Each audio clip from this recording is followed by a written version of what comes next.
오늘은 황쌤 선교사님이십니다. 말씀 보여주세요.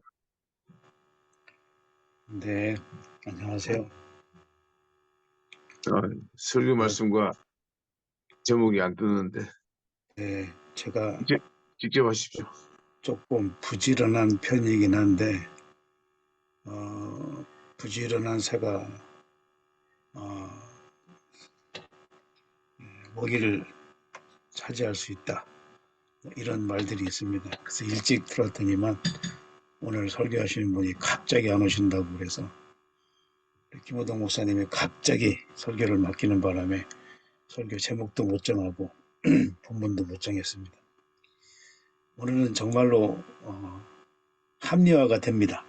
저는 설교할 때 본문도 안 정하고 또 제목도 없이 설교를 하는 그런 스타일인데 오늘은 어쩔 수 없이 그렇게 됐습니다. 하여튼 기도하겠습니다. 하나님, 우리 전도자가 준비할 것은 언제든지 말씀을 전할 수 있는 말씀 준비가 있어야 될 줄로 압니다. 그래서 어느 곳에서 누구를 만나든지 그 생명에게 복음을 전할 수 있도록 저희들을 무장시켜 주시옵시고, 또로 인생은 언제든지 떠날 준비가 되어서 내일을 장담하지 아니하고 오늘 하루를 살며 또 언제 어느 때라도 주님이 오라 하면 갈 수 있는 그런 우리의 믿음을 소유하게 도와주시옵시고, 또 하나님 아버지, 언제든지 떠나라 할 때 아브라함처럼 순종할 수 있는, 그래서 사랑하는 종들이 떠나 세계 만방에서 지금 사역하는 가운데 있사오니 우리 사랑하는 종들을 축복하여 주시옵시고, 오늘 또 우리에게 주시는 아버지의 말씀을 듣고자 합니다. 부족한 종의 말이 아니라 주님께서 말씀하시고 저희들을 듣겠습니다. 감사합니다. 예수 그리스도 이름으로 기도합니다. 아멘. 그래서 어쩔 수 없이 급히 이제 과거에 했던 설교를 빨리 소화를 했습니다. 그래서 옛날에 했던 것을 제가 말씀드리려고 그러는데, 오늘 그 이하영 사모님이 여기 안 오셨네요. 제 이하영 사모님 핸드폰을 보고 이하영 사모님의 핸드폰에 나와 있는 내용이 이겁니다. 그분의 핸드폰을 봤더니 이런 내용이 나와 있어요. 와, 좋은 메시지들이 너무 많고 이게 다 제목 아닙니까? 그래서 이걸 가지고 설교를 해보겠습니다. 자, 인생은 속도보다 방향이 더 중요하다. 이거를 딱 보는 순간 정말로 귀한 말씀이다 라는 걸 느꼈습니다.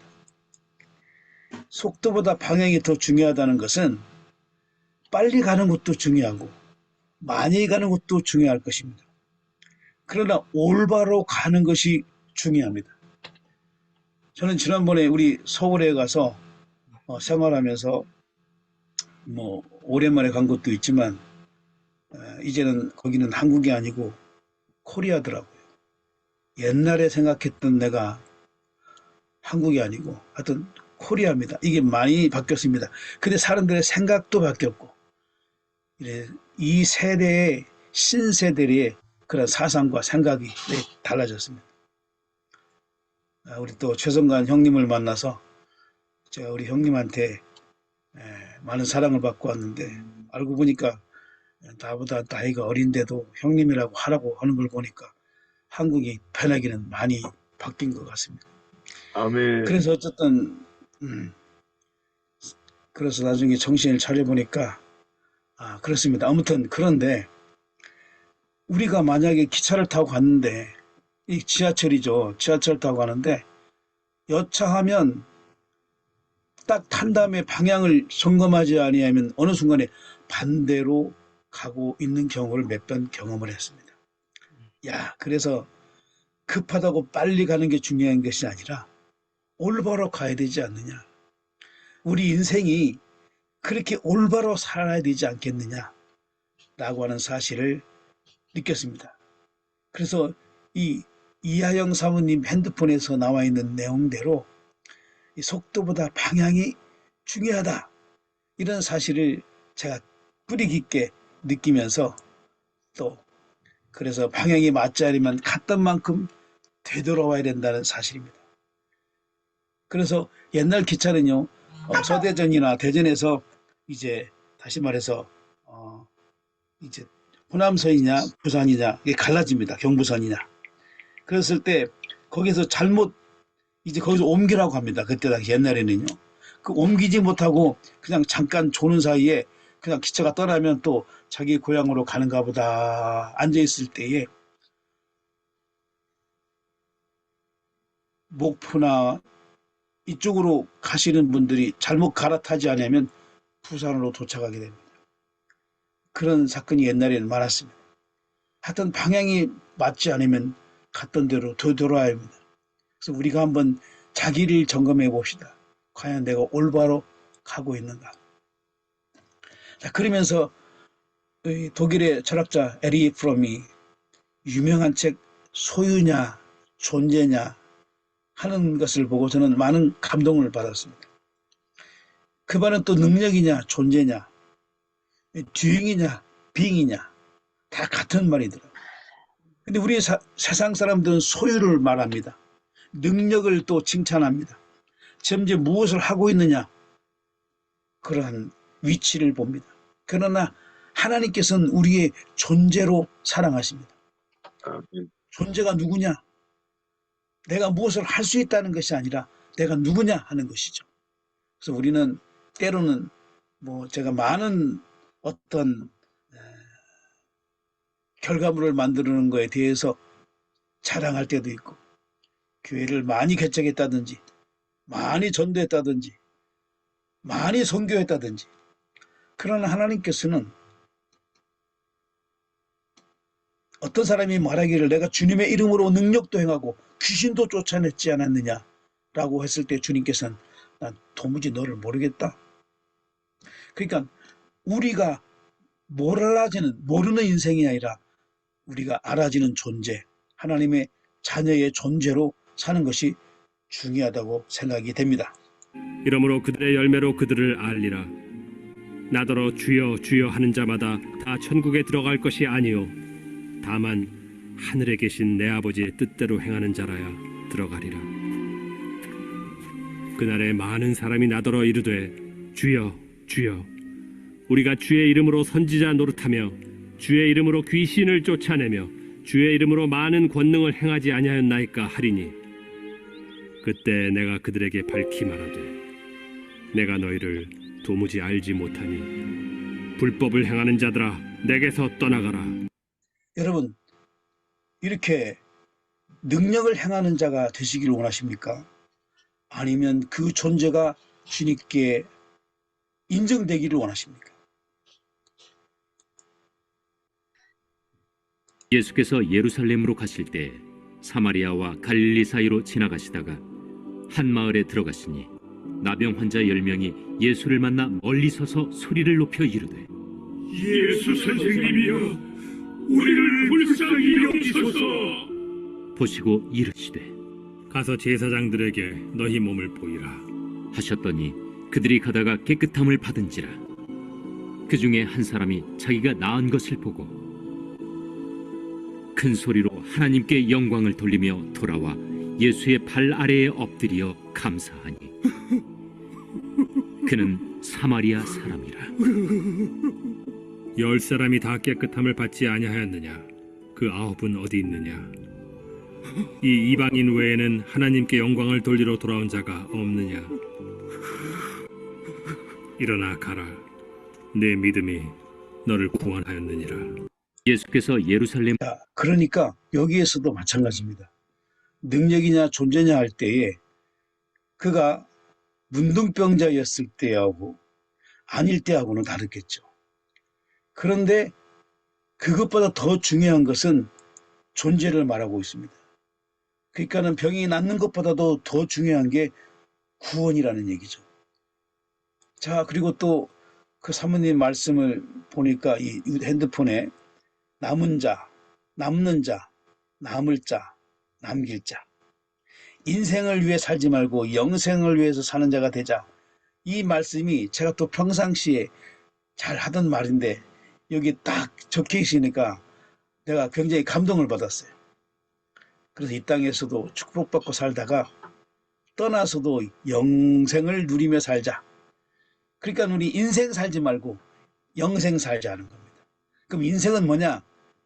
인생은 고등학생이고 영생은 대학생이듯이, 여러분 우리가 대학 가기 위해서 고등학교 시절에 얼마나 많이 힘쓰고 애씁니까?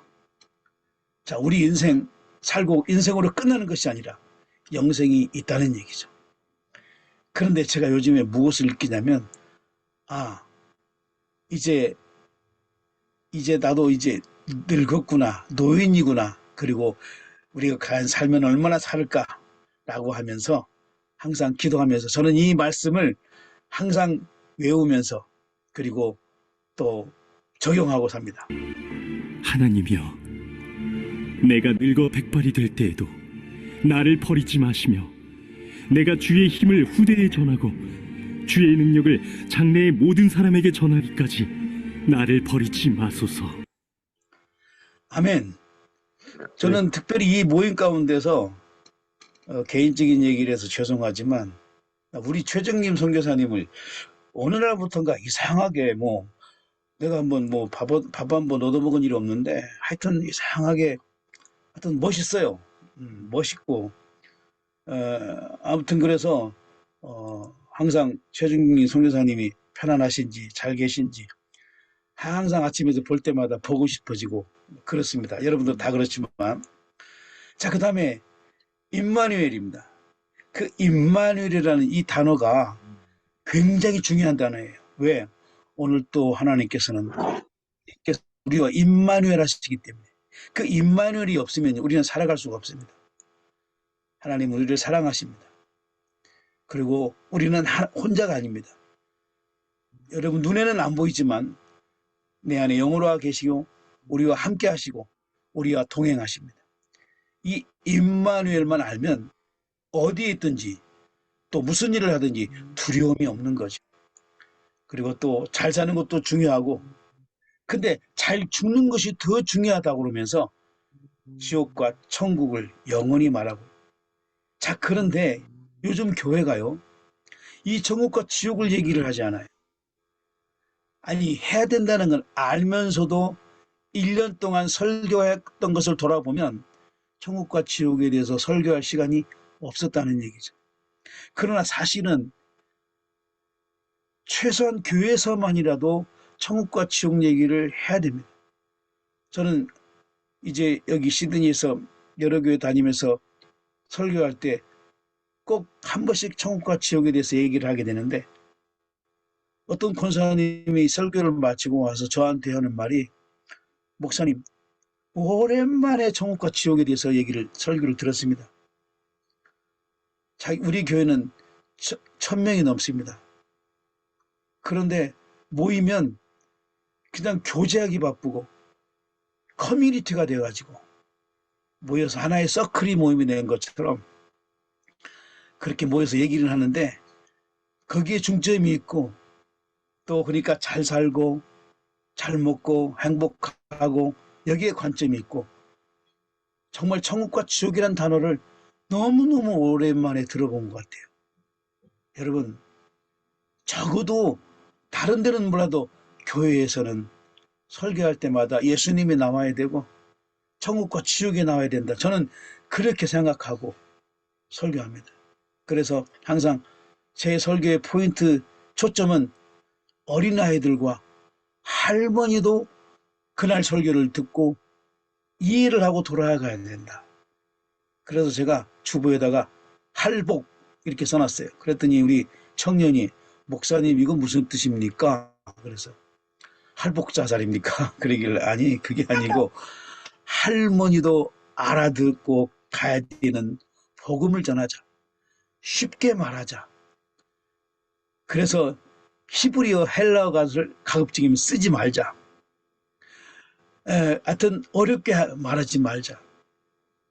그런데 여기서 이 사모님이 천국과 지옥에 대해서. 왜냐하면 이 이하영 사모님 핸드폰을 지금 말하고 있거든요.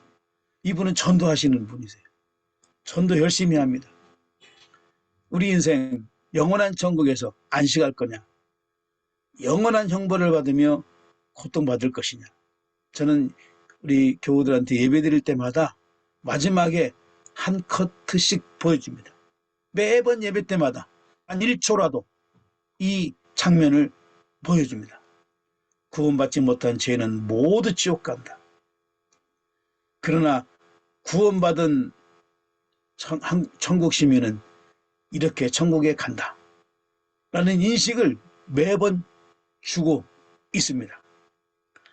자, 그 다음에 예수는 그리스도 모든 문제 해결자. 너희는 나를 누구라 하느냐?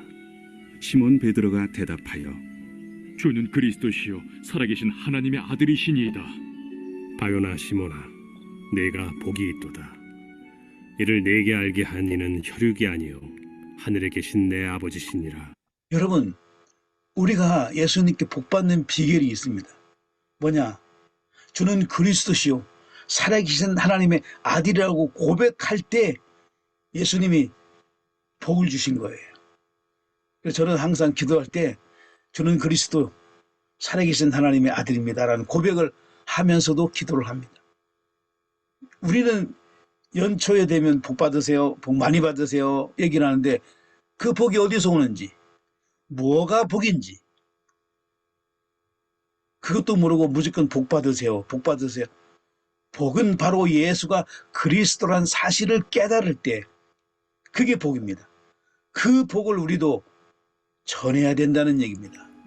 또 내가 내게 이르노니 너는 베드로라.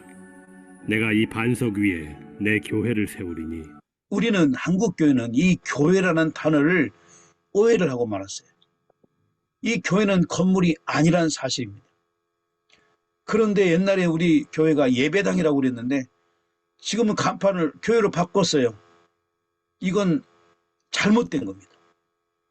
근데 교회로만 바꾼 게 아니라 성전이래요. 이것도 잘못됐습니다. 그러니까 거룩한 성전을 꾸밀려니 돈이 많이 들어갔겠죠. 그 돈은 어디서 나옵니까? 가슴 아프게도 우리 사랑한다는 교우들에게서 돈을 받아야 되지 않습니까? 그러다 보니까 자발적인 헌금이 아니라 때로는 의도적인 헌금을 유도하거나 강요해서 가슴 아픈 사건들이 너무 많았습니다. 그래서 이 예배당 짓다가 멍들어 떠난 교우들이 한두 명이 아닙니다. 그러나 지금 그렇게 지었던 교회들이, 예배당들이 이단들에게 팔려가는 아픔이 한국교회에 시작되고 있습니다. 이 호주에도 예배당들이 카페로 팔리고 식당으로 팔리고 도서관으로 팔리고 또 그냥 무슨 가게로 팔리고 엄청 많이 팔리고 있습니다. 이 교회는 그 교회가 아닙니다. 바로 하나님의 자녀들을 말합니다.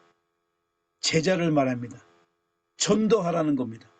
그런데 이것을 몰라가지고 천주교에서는 베드로 성당을 지은 거죠. 성당들을 지으면서 돈이 필요했습니다. 그래서 면죄부를 만들었습니다. 면죄부에 헌금하는 순간 그 영혼이 지옥에 있다, 천국으로 간다는 회개망측한 교리를 만들어냈던 것입니다. 음부의 권세가 이기지 못하리라.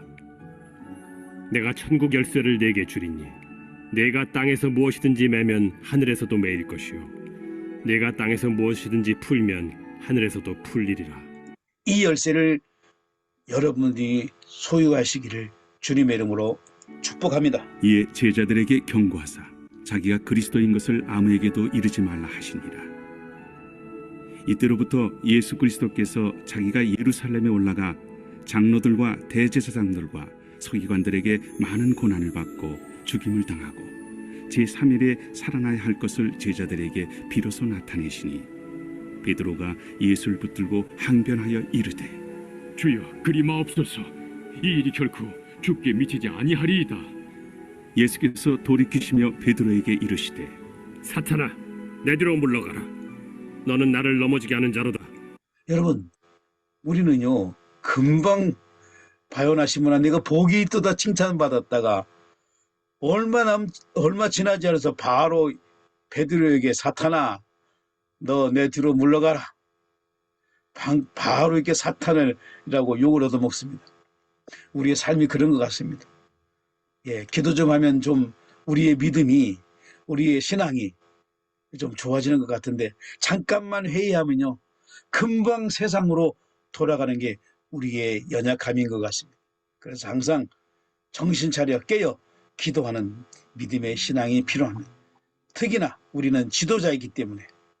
그래서 저는 예배 때마다 영접 기도문을 외우면서 예배 때마다 이 말씀을 같이 나눕니다. 영접하는 자, 곧 그 이름을 믿는 자들에게는 하나님의 자녀가 되는 권세를 주셨으니. 마지막으로 보여드리는 그 화면이 이겁니다. 렛츠고 천국. 요즘 줌이 생기면서 또 그전에서부터 교회들을 가지 않습니다. 대면 예배라도 드리던 분이 이제 대면 예배를 안 드리고 또 때로는 이제 아예 교회를 떠나는 가난한 교인들이 많이 있다는 얘기입니다. 근데 교회를 왜 가야 되느냐? 펠로우십이 필요합니다. 성도의 교제가 필요합니다. 그래서 저는 이렇게 말하고 있습니다. 교회 가자, 교회. 그리고 천국 가자, 교회. 그래서 Let's go church. 제 교회 이름을 설명했습니다. 우리는 살아가는 교우들과 함께 천국을 이끌어가야 될 우리는 가이드입니다. 어떤 분이 저에게 물어보길래 직업이 뭐냐고 그래서 제가 목사라고 안 했습니다. 예, 가이드입니다. 아, 그러니까 관광 가이드인 줄 아는가 봐요. 저는 인생 여러분들을 천국으로 모시고 가야 될 가이드입니다. 그리고 어떤 보험회사 직원을 만났는데 제가 그렇게 인사를 드렸어요. 네, 저도 보험회사에 다닙니다. 그러니까 이거 놀라는 거예요. 어느 보험회사입니까? 몇 년이나 근무하셨습니까? 제가 한 4, 50년 한 것 같습니다. 대선배님이세요. 어느 보험회사입니까? 그래서 네, 천국 생명보험회사입니다. 우리 보험회사는 돈도 내지 않습니다. 일반 보험회사는 자기가 돈을 내지만 혜택은 자기가 아닌 부인이나 가족이 혜택을 보지만 이 천국 생명보험은 본인이 가입하고 또 월 납부금도 없고 그렇지만 혜택은 본인이 봅니다. 라고 소개한 일이 있습니다. 우리는 전부 다 천국 생명보험회사의 직원인 줄로 믿습니다.